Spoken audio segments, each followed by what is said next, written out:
I said, there's someone up there. I'm not going up. You wait till the end of the tour. Then they see a spirit. Now the connection, this was his office. He woke up with the same noise, and all of a sudden it's like, that guy moved out over by the truck. Sometimes they'll see what looks like a little boy, and then they've told me they've seen a man. Hey everybody, different video for the channel tonight. Tonight is going to be a ghost walk in downtown Brampton. The walk is led by a group called After Dark Tours. I'm going to put their link in the description just so that if you want to check them out, you can. They do ghost walks all through the GTA. You can sign up for them, join in. I know they do downtown Brampton, the X Grounds, a few other places as well. Just something interesting. I thought it would be fun to check out, see what else Brampton has to offer that I don't know about yet.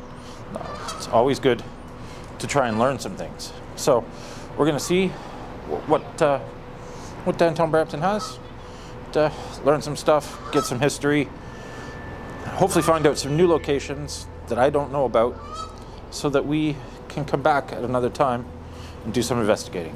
Anyway, the walk starts at 8 o'clock. I'm at the meeting spot. Let's wait for everybody to get here and get this thing started. See what we find. Let's go. You wait till the end of the tour. Then they see a spirit. No, I'm just joking. I'm about the little guys. I don't know what's going on. I've had at least over 8 different women that work here in management. One I know that's a historian with a PhD, and she is very much for not coming out and saying about she's had a paranormal happening or whatever. But again, a lot of women come up and they say to me, I had this happen to me. And what did they have happen? It's up here on the 3rd floor. See where I got the light? That's the woman's washroom.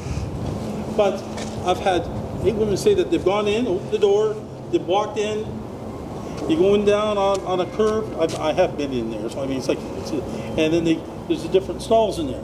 And then they go in for a stall, and they're just sitting there, and all of a sudden they hear the door open. And then they hear footsteps. And like this building during the day, there's no one in here. There's only a few people. And then they'll hear the steps walk right past, and if anyone knows if you're in a washroom, you can look under the seat, and it's like, they don't see any feet go by, but they hear shoes. And then they hear the door close. And they'll be going, hello, it's me, Stephanie. Are you there? Anyone there? And nothing. A lot of times there's noise pollution and stuff going on, and there could be ghostly activities happening all the time. But this is what happens here. There's actual haunting. So if you want to come back later and bring your Ouija board and sit here, or you come in and you have robes and, it's nice to give you light, that kind of stuff, then bam, onto the floor. And she goes, whoa, I see you do that again. And next thing, the plastic starts heaving up and down like there's a wind, like there's a storm in there. And it's up and down, and she's pushing it, and she's pushing it. And then you hear the other woman, Arlene, there in the back, saying, are you okay in there? She goes, no, I'm not. And you see her come in, and when she came in, she saw the end of the plastic. It just died right down. And this is him, David Summers. Now the connection, this was his office. So he doesn't like seeing his artwork being moved.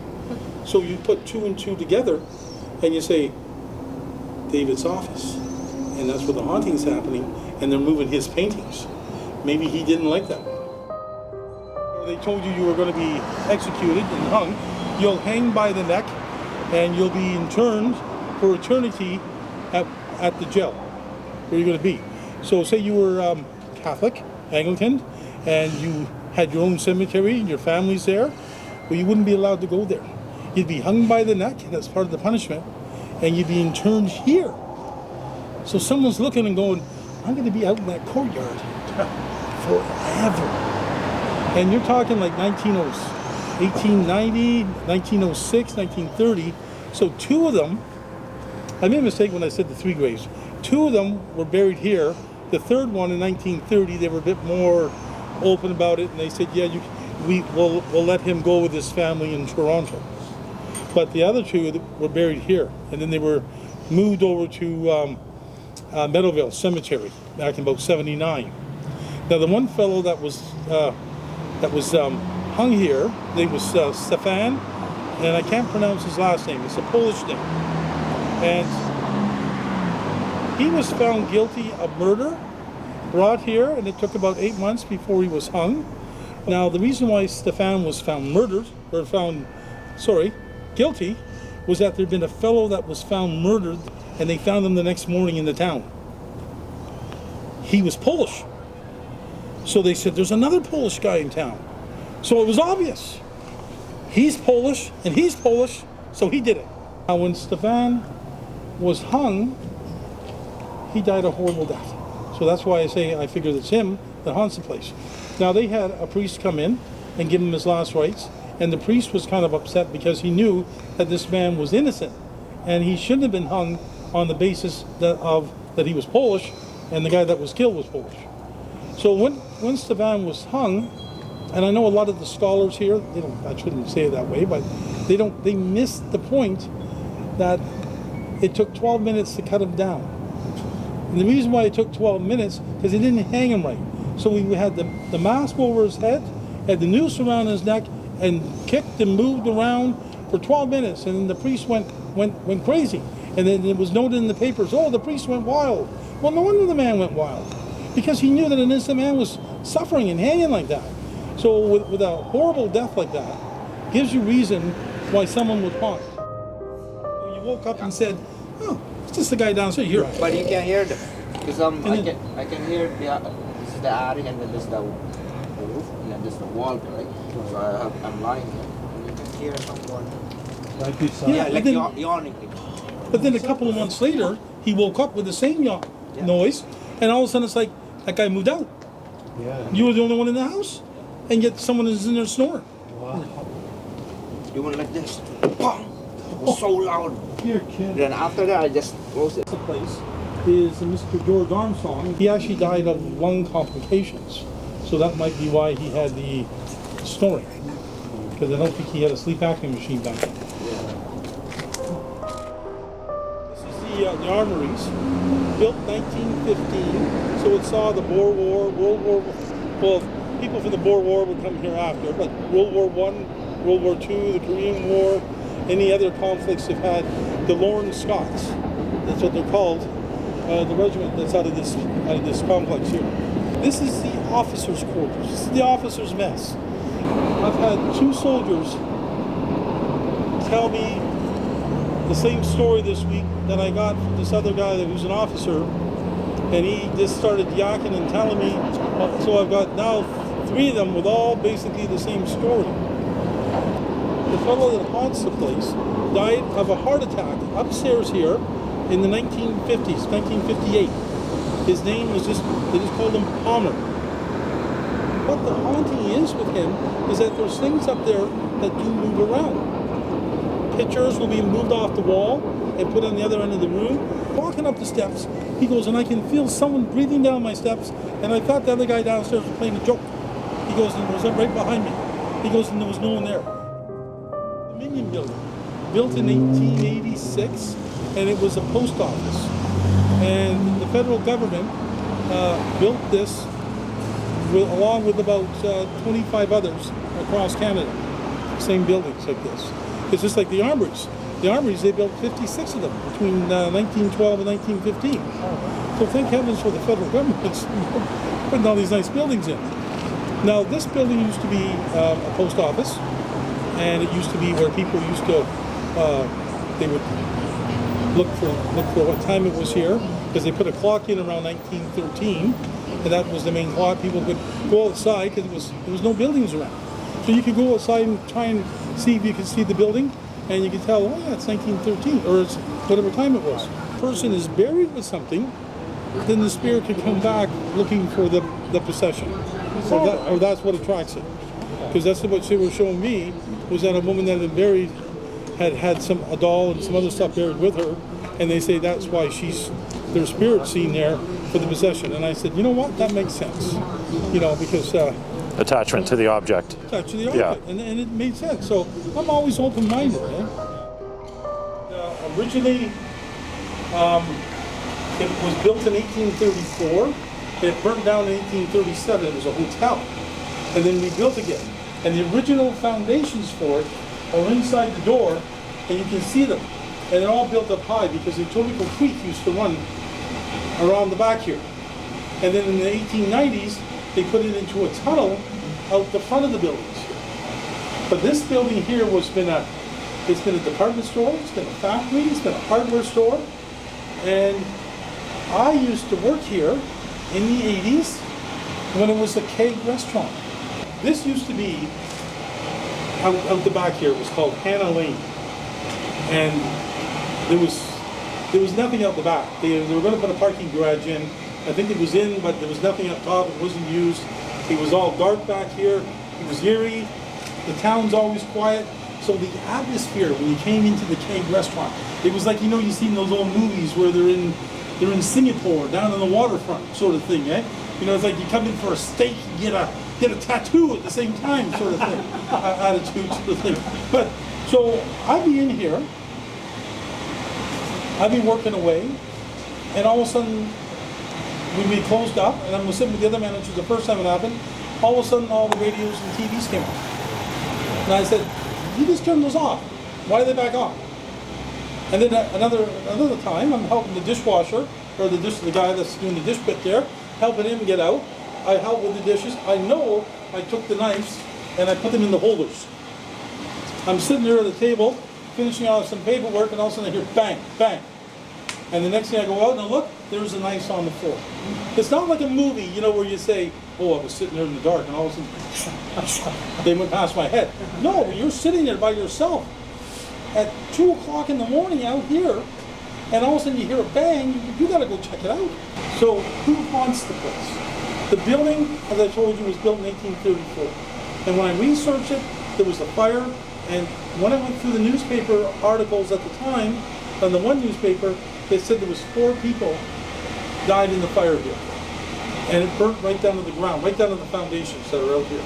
Now, when it burnt, there was nothing left. And back then, you had no records or anything. All the ledgers, the front office, the front desk, paperwork, everything gone. And no one knew who they were. So 4 people died here and died a horrible death.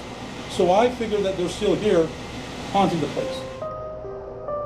When it was built built as a Broadway house, and then it became a silent picture house.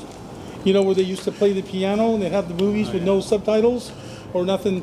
People say, "Oh, no subtitles. Were they in foreign languages?" I said, "No, they just didn't have any sound on the movies there. So they would have the titles on there."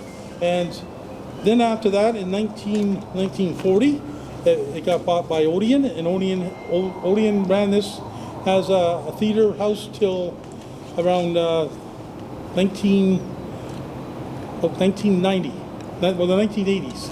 Then they sold it, the city bought it, and they used it for, people used it for dance rehearsals, dance halls, and school proms and stuff like that. Because Brampton was a lot smaller. Now all that gets done over on the other side here. Now I've had people say to me that there's, about 10 hauntings. All I could find myself is 5 hauntings that go on in the building. I have one haunting at the back of the building where all the props are, and I have one young guy that works for the marketplace, and they store their tables and chairs over the winter in there. And he says that when he was bringing stuff out, he says something fell from the roof and almost landed on him. He goes, "Something tried to kill me," and he won't go back in there. His mom works there at the city. He goes, "I won't go in." He goes, "It tried to kill me." He gets really excited because it scared him because something did heavy landed beside him. I was in there with someone, and all of a sudden a cardboard cutout slammed in front of us, and the fellow beside me looked, he goes, "You're a stupid ghost." I said, "There's someone up there. I'm not going up there." Sorry, I might be the biggest coward around. I'm like, hey, if there's someone haunting and it's there, I don't want to go up and meet it because I kind of know who it is. Eh? So the people have seen the window, and all of a sudden they see a ghostly image go walking by. Or they see, all of a sudden they see a face, a head, shape of a head, just staring out. And it's like, wow. Now I got tipped off from the Brampton Historical Society. A woman that belongs to it told me, "Because that's my dad." I go, what do you mean it's your dad? She goes, Dad worked there for almost 40 years. I said, before he passed away. He never retired. He always did. His name was Lionel Baker. And he did the movies. I guess that, you think about it, if you love watching shows and no videos back then, that'd be the best thing to do, wouldn't it? Worked in the projector room, you always saw the latest movies coming out. Now, there's another ghost, spirit, that haunts that place. And it was the piano that used to be downstairs here. And the piano would not play a big tune, and I've actually heard it, and I'll tell you where I heard it. And I'm always one for saying that ghosts don't leave. They still haunt the place. Maybe they'll come back. They don't usually, you can't go in and get rid of them yourself. But this spirit with the piano, because it would play a tune that sounded like a doo, doo, doo, doo, doo, like that. And the piano, was no one there playing that piano. But what happened was now the piano is on the second floor of the Rose Theater. Over by the truck, sometimes they'll see what looks like a little boy, and then they've told me they've seen a man. Archie died down in this area from the flood. He got dragged down the river, down along here, under the railway bridge. Main Street was flooded, and it went all the way down and went back into the creek, and they found his body down by Shoppers Road, down on Steeles. And then there was another fellow there, James, who was head of the orchestra for the mechanics band. He got caught in the flooding, and he was also a funeral director, and he got caught in that flooding. He got dragged down, and he drowned too. A lot of the houses around here, everyone on the tour had the same thing. The house up on the corner up here had a lot of hauntings. She was a lawyer. She had a lot of paperwork moved around, and she just stopped bringing stuff home. She zips it in the bag so they can't get it, can't move it on her. But the house behind me here is actually the oldest house in the area. It's built in 1853. Now, the woman that lives here, I've talked to her a few times over the years, and she just sent me a 4-page email. She knows more about anyone I've ever met, about the spiritual world and everything else that goes with it. And she says that when she bought the house, and it's funny because I do historical stuff downtown, and down at Exhibition Place, Scatting Cabin it's called, the York Pioneers. The one guy in York Pioneers, his parents used to own this house. And he doesn't believe in spirits at all. But she told me when she moved in, she had a boarder come in with her, and the boarder was a medium, and the medium told her that this house was the gateway to the other side. Is that this right? Property right here. It's a gateway. And when you talk to her and you hear the things that have happened in the house with like the TV coming on, it's all new wiring in the house. TV coming on, staying on for 2 weeks. Over the sound of pots and pans banging from the basement and not stopping. Constantly things moving around in the house. I've had my photo taken by the tree here twice, and I've had like something in a white long robe, ghostly looking, standing beside me. Right. My niece argued with me one time and said, "Oh no, that was me." I said, "No, you were across the street," because we had 50 people, so they were across the street to hear the tour.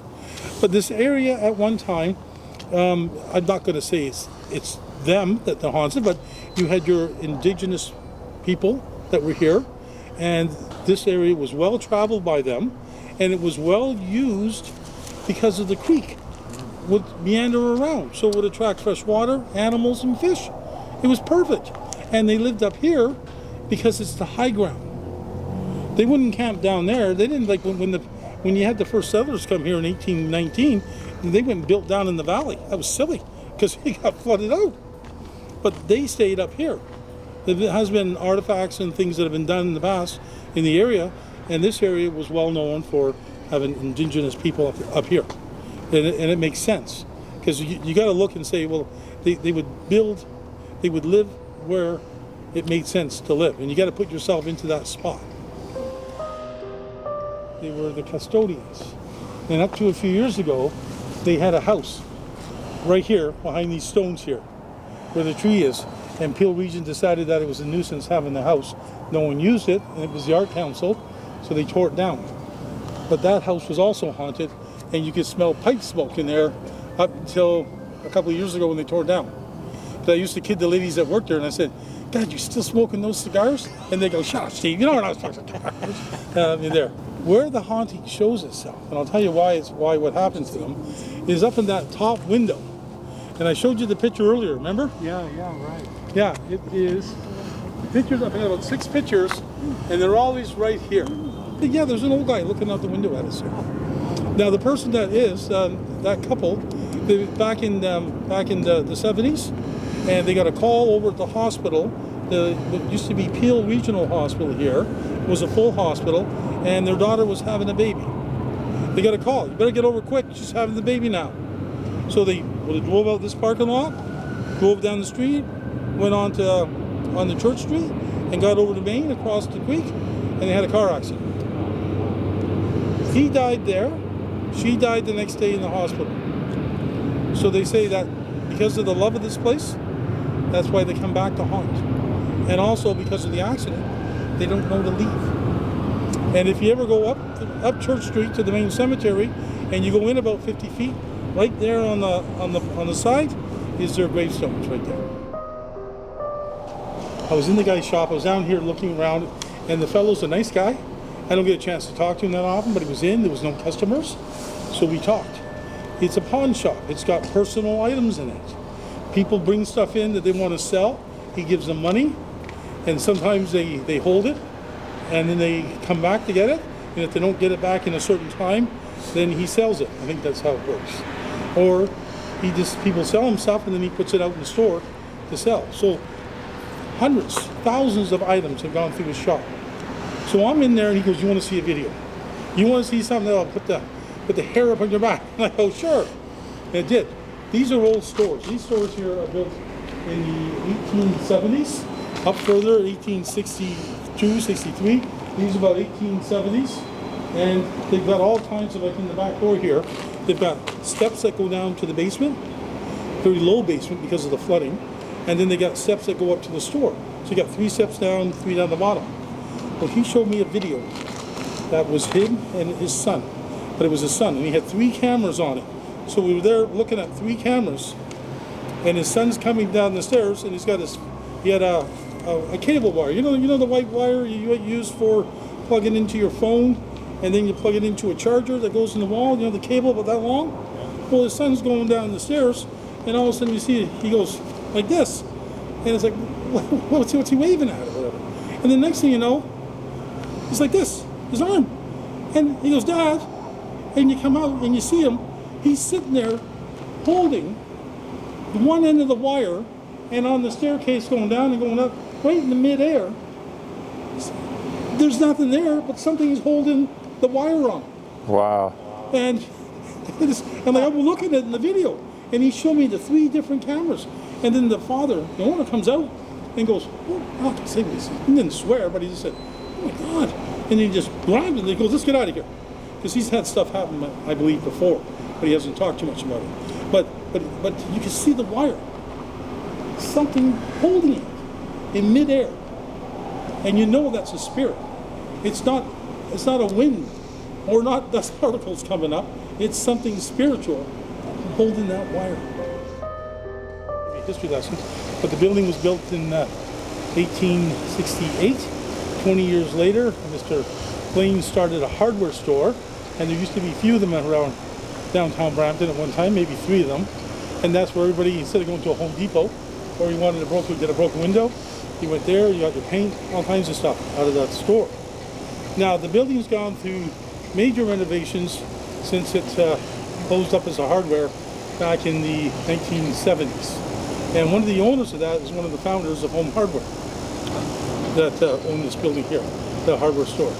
And when they were doing the renovations here, I was down in the basement, and I talked to the construction guys, and they were the same ones that did work upstairs, up in the roof up there, the patio, and they would say that they would feel really strange feelings in there that they've never felt before, and they were like really glad when I said, "Yeah, it is haunted." They said, "Yeah, okay, we know it's haunted."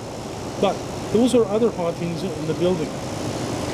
The main haunting is in the restaurant part of the building, on the staircase. And I took a lot of research, and I had to go through Peel Police to actually get a hint, and then I got the information. And we're going all the way back to November 23rd. It was a Saturday, 1963. This was around the time that John F. Kennedy was assassinated. And we're going back to a Saturday night. And we had a fellow, well, now the haunting that people hear is they hear a bang. You had the Green Rose, sorry, I'm stepping ahead of myself. You had the Green Rose coffee shop in here. You had Agnes and something, Madeline called, that was the name of the restaurant. And then you had the other Lot 5 restaurant that was here just before. Now there's a new one in here, and there's been other coffee shops and stuff in there. And I've been in there twice, and I've had all the staff in each one of those different restaurants say they hear bang, bang, bang. And I know who it is. It's a fellow named Floyd. He was the accountant that worked here. All these stores, you're looking at back November, back in 1963. All these stores would close on a Saturday night at 6 o'clock, and they wouldn't open again until Tuesday, because everybody used to close Sunday, and they closed Monday because they were open on Saturdays. So he's in there, everyone else is gone. He's in there working, doing the books, writing down, okay, so much paint was sold, that goes to the paint department, these screws, it goes to the hardware, etc., etc. And all of a sudden, they believed that he heard a noise because his books were still open. And at the time, there was only one homeless person down here at the time, and he confessed to police that he tried to break in the back door. He was banging at it and trying to open it up. And they believed that our friend Floyd was upstairs and heard a bang, heard something going on downstairs, and got up to investigate. And while he went down that steep staircase, you can still see it today, they figured that he must have fell twice, and then when he hit the landing, they found him lying on his back with his neck busted. So it looks like he went bang, bang, and then thump at the bottom. So ladies and gentlemen, thank you for coming out on the tour tonight. Thank you. Thank you. And thanks, and I really enjoyed having you out. Thanks. Good. Thank you very much. Thank you, Steve. Thank you. Appreciate it. Thank you. So there you have it. Just say goodbye to Steve. We might get together and do some investigating in the future. That's the ghost tour of downtown Brampton. A few snippets here and there, just to fill you in on some information. I am going to hit a bunch of these spots with a spirit box in the future, and see if I can get anything for myself. Anyway, also confirming my my Central Public, and I'll put a card up in the corner for that, because he was telling a story about the janitor, and he's done a lot of research, and I got janitor on my spirit or my ghost tube there. So that's it for the ghost walk. That's it for today's vid. Please like, subscribe, hit the notification bell for more. Let me know if I should do some more of these in different locations. This one was fun, and I learned a whole bunch of stuff. Anyway, thanks for watching. Good night, everyone. Let's find something. But I get a lot of companies. Instead of going for a bowling night or a billiard night, they want to go for a ghost night. These other company places, they say they have researchers. She goes, that's what you're doing. You got to research, you got to find the meat on the bones, sort of thing, who haunts it.